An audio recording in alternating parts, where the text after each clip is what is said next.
guys, we're going to go ahead and make some sourdough bread. I am only showing you the bread because I've had a severe cold, and so I'm just on the outside of it now, and so I sound like crap and I look like crap. So let's go ahead and get this done. You're going to take 1 cup of milk, warm to 90 degrees, between 90 and 110. 1 cup of milk minus 2 tablespoons, warm to 90 to 110 degrees, and put it in your mixing stand. You're going to add to that 3 tablespoons of sugar. Sugar is to help the yeast and stuff grow. And we're going to only add a teaspoon of yeast to it and let it bloom. That takes anywhere from a couple minutes or so. But while we're waiting on that, we're going to add in our sourdough that we've been growing. This is the one I reconstituted back several videos ago. And it's time to use the discard. So we're going to use a 1/2 cup, and then I'll have to feed it like I did when I first started it.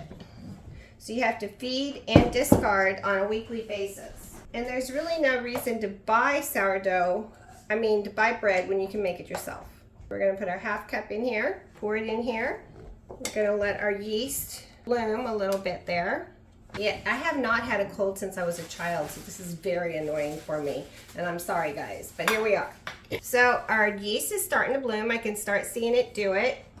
We're going to add to that 3 cups of bread flour. That's not regular all-purpose flour, that's bread flour, plus 2 tablespoons. We want our bread to be nice. We do not want this to be sticky, because this is not crusty bread.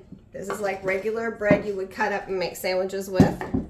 Plus 2 tablespoons. I guess I better get those out of there. Plus, we're going to add to this a teaspoon of salt. We're ready to mix this up.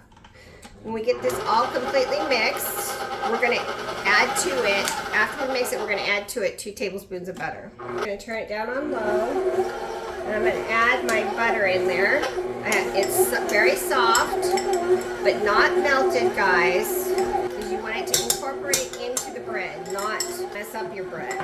So we'll turn it up just a little. You want to knead this in. You're going to knead your bread for 5 minutes.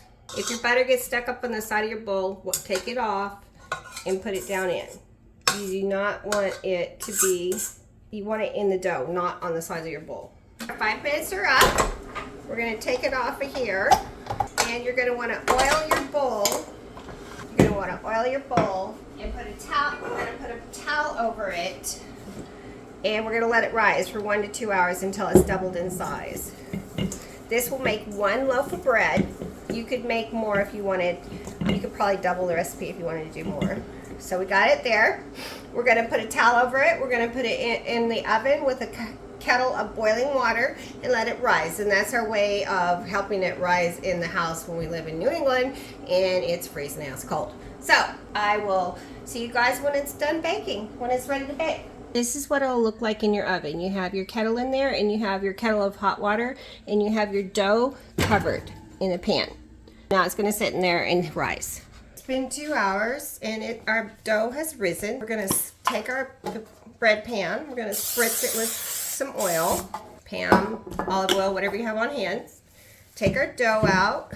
We're going to form it into a loaf. You want to make it look like a nice loaf because you want it to cook up nicely. I just like to kind of roll it, so you don't want it looking nasty on the bottom either. This is or like toast or whatever. You don't want it to have a bunch of seams in it.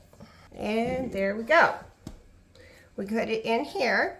We're going to cover it back up and let it rise a little bit longer while our oven is preheating. And then we're going to bake it for 25 to 35 minutes at 350.